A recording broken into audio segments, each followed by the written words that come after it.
तो चलिए फ्रेंड्स, ये बातें तो हो चुकी है बहुत ज़्यादा, और भड़ास भी अच्छी तरीके से निकल गई है बहुत ज़्यादा। तो मैं बना लेती हूँ रोटियाँ, क्योंकि उसके पापा भी सेविंग करवा के आने ही वाले हैं और फिर वे 10 वाली ट्रेन में जाएंगे ड्यूटी पे। तो मैं इतना फटाफट से खाना बना लेती हूँ, आ गए मैं तो।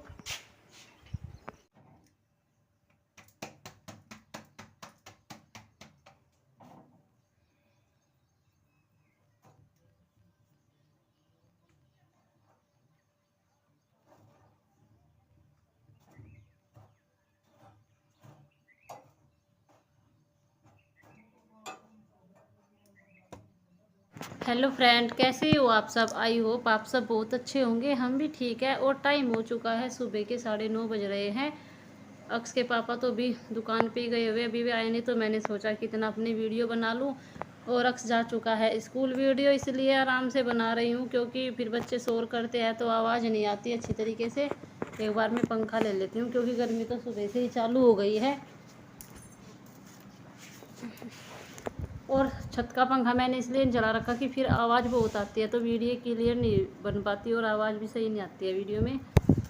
तो फ्रेंड्स, छोटे यूट्यूबर्स हो या बड़े यूट्यूबर्स हो, सबकी जुबान पे एक ही नाम है और वो नाम से तो आप सब वाकिफ़ होंगे ही। वो नाम है अरमान मलिक का। भाई क्या करे, इतना बड़ा गुंडा है कि नाम तो जुबान पे रहेगा ही, ऑब्वियसली ये बात सही है। तो चलिए फ्रेंड्स, बातों को ज़्यादा घुमा फिरा के ना करते हुए मेन पॉइंट पे आते हैं। भाई अरमान मलिक बिग बॉस में गया तो गया। पहली बात तो अनिल सर को उसको लेना नहीं चाहिए था, छपरी टाइप का है वो। और अगर ले भी लिया तो ये क्या करवा रहे हो आप उससे बिग बॉस में? मार दाड़, आज उसने चाटा मारा है, कल कोई और आएगा बिग बॉस में तो वो किचन से उठा के चाकू भी मार के चला जाएगा। और दूसरी बात, कोई चिढ़ने वाली बात थी नहीं। मेन पॉइंट ये है कि कोई चिढ़ने वाली बात नहीं थी। अगर वो खुलेआम बोलता तो भी उसकी बात को गलत तरीके से ये लिया जाता, और अब उसने काम में बोला है तो भी उसकी बात को गलत तरीके से लिया जा रहा है। तो प्लीज़ बिग बॉस, आपसे यही रिक्वेस्ट है कि बातों पर ध्यान दे और प्राइवेट केस में उसके केस को ना डाला जाए। आपने प्राइवेट बोल के उसके केस को ऐसे रफा दफा कर दिया तो ये ठीक बात नहीं है। आप सलमान खान बनने की कोशिश ना करें। और अब इसी वीडियो में मैं तीनों के बारे में ही बात कर लूँगी क्योंकि रोज़ रोज़ मुझको अच्छा नहीं लगता कि एक ही टॉपिक पे रोज़ रोज़ वीडियो बनाएं। तो सबसे पहले बात कर लेती हूँ मैं उसकी पहली पत्नी पायल मलिक की। तो बहन, तुम क्या शर्म की बातें करती हो कि शर्म शर्म शर्म? तुम्हारे अंदर तो खुद ही शर्म नहीं है कोई औरत की उसका पति किसी दूसरी औरत के पास चला जाए और वो चुप बैठी रहे, मेरा पति जाके दिखाए तो खून ना कर दूँ मैं उसका? फिर चाहे जो होगा वो होता रहेगा, लेकिन सुकून तो रहेगा। और रही दूसरी बात, ये हमारे कल्चर में, हमारे इंडिया में बोला जाता है कि सौंठ तो कच्चे आटे की भी बुरी होती है, उसको देख के भी खुंदक आने लगती है। तो फिर भाई तूने तो पूरी की पूरी को ही अपना पति सौंप रखा है, कैसे तू झेल रही है? और अरमान मलिक बोलते भी है कि मैं सबसे ज़्यादा कृतिका मलिक के पास सोता हूँ। तो भाई कैसे झेल लेती हो तुम? सबसे पहले खुदगर्जी तुम्हारी ये है। तुम्हारे पास ऑप्शन था लेकिन तुमने जानबूझ के अपने पैरों पे कुल्हाड़ी मारी है। तुम अभी भी अपने चैनल चला चला के उन सब के मुकाबले ही कमा रही हो, फिर भी तुम अपना ध्यान रख सकती थी, अपने बालक की परवरिश भी अच्छी तरीके से कर सकती थी। और हमारे कल्चर्स में एक बात और कही जाती है कि जिस औरत के एक लड़का होता है और उसके पति को कुछ हो जाए तो बोलते हैं कि घर में मर्द है, मर्द की कमी नहीं है घर में। वो मर्द और इस मर्द में फ़र्क बहुत ज़्यादा है, लेकिन साथ खड़े होने वाला है। तो इसलिए हमारे यहाँ पे तो औरतें एक लड़के के सारे पूरी ज़िंदगी भी काट देती है।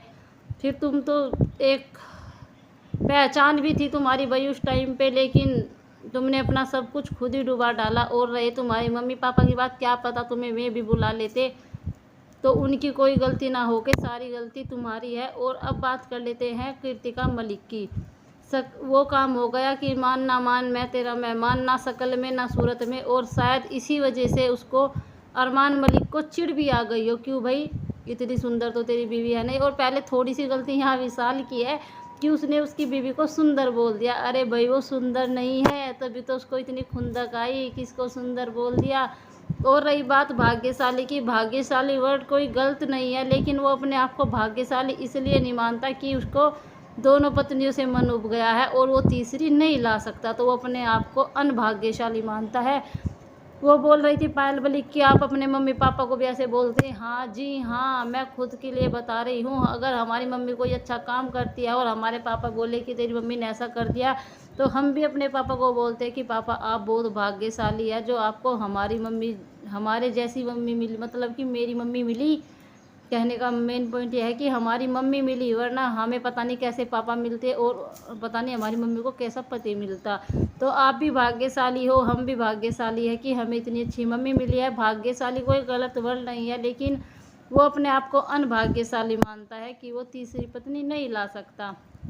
और एक बहन ने वीडियो बनाई भी थी कि ये कृतिका मलिक 2-2.5 साल राहुल के पास रह के आई है। तो मैं उस बहन से रिक्वेस्ट करूँगी कि राहुल वाली वीडियो को पूरा डाले। डर किस बात का है, जो सच है तो है, ताकि जो लोग इन तीनों के चक्कर में अंधे हुए बैठे हैं ना, उनकी भी आंखें खुल सके। और सबसे बड़ी बात यह है कि अरमान मलिक को बिग बॉस से निकाल दिया जाए और उसको विशाल के मम्मी पापा के पैरों में गिर के ऑन कैमरा माफ़ी मांगनी होगी, क्योंकि वो किसी की भी परवरिश पे ऐसे सवाल नहीं उठा सकता है कि वो। और एक उसने बोला था कि बिन पैंदी का लोटा, अरे पहले अपने अंदर जाग, सोच हुए बिल्ली खा के हज को चली, वो काम तेरा है। पहले एक के पास था, अब दूसरी के पास है, अब दूसरी को भी अनभाग्य मानता है, तो तू तीसरी को तलाश करेगा। तो वो बिन पैंदी का लोटा नहीं है। और कृतिका मलिक ने बोला था कि मुझको उसको ऑन कैमरा चाटा मारना है, पहले अपनी शक्ल तो देख ले, खुद मुंह फटा पड़ा है तेरा कानों तक, आई बात बनाने वाली। और कृतिका मलिक क्या बोल रही थी कि मैं गधी हूँ, मुझको भी ये समझ आ गया। चलो भाई, देर से आए दुरुस्त आए। हमारे यहाँ पे कही जाती है कि अगर सांझ का सुबह का भूला हुआ शाम को घर आ जाए तो उसे भूला नहीं कहते। तो चलो कृतिका मलिक, आपको अपने मुंह से ही पता चल गया कि मैं गधी हूँ, किसी को कहने की भी ज़रूरत नहीं पड़ी। और मेरा सबसे ज़्यादा सपोर्ट है शिवानी को, और बॉयज़ में है विशाल को, लव को। तो चलिए फ्रेंड, मिलते हैं आपसे थोड़ी देर के बाद। अब मैं पापा को खाना दे के आती हूँ, पापा खाने के इंतज़ार में बैठे हुए हैं।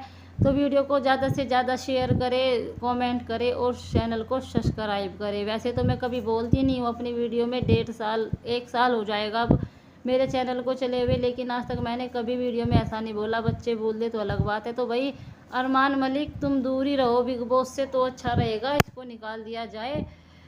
और मैं वो एक बात और अनिल सर के लिए, आप सलमान खान बनने की कोशिश ना करें। मैं सोचती थी कि अनिल सर, सब एक्टर्स बूढ़े हो चुके हैं, लेकिन अनिल कपूर सर एकदम फिट एंड फाइन है।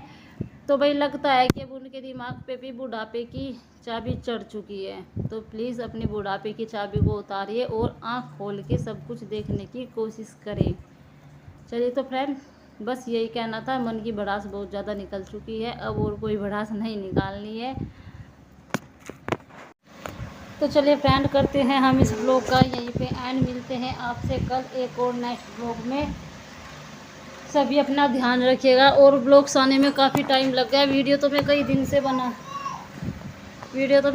से बना रही हूँ, लेकिन बनाती हूँ काट देती हूँ, बनाती हूँ काट देती हूँ। पर आज मन हुआ कि बस बना के डाल ही दूँ।